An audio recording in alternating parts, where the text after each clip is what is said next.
పేరు రుక్మిణి. మా ఆయన చనిపోయారు. నేను పాపకి 3 సంవత్సరాల నుంచి దీంట్లో జాయిన్ చేశాను. నాకు ఫ్రీగా 10th వరకు చదివిస్తా అంటున్నది రోజక్క మేడం.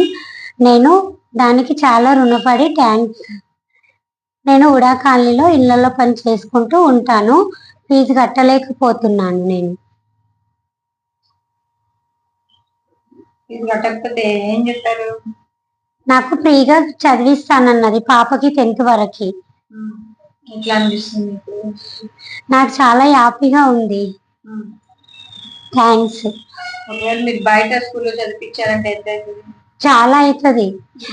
లక్షలు అవుతుంది బయట చదివించుకోవాలనుకోవడం. అందుకే కష్టంగా ఉందని ఇక్కడ ఎవరో చెప్తే నేను వచ్చి ఇక్కడ జాయిన్ చేశాను. నాకు మా పాపకి నాకు చాలా మంచిగా చూసుకుంటుంది రోజక్క. నాకు అన్ని ఫ్రీగా 10th వరకు ఫీజు లేకుండా చదివిస్తాన్నది పాపకి.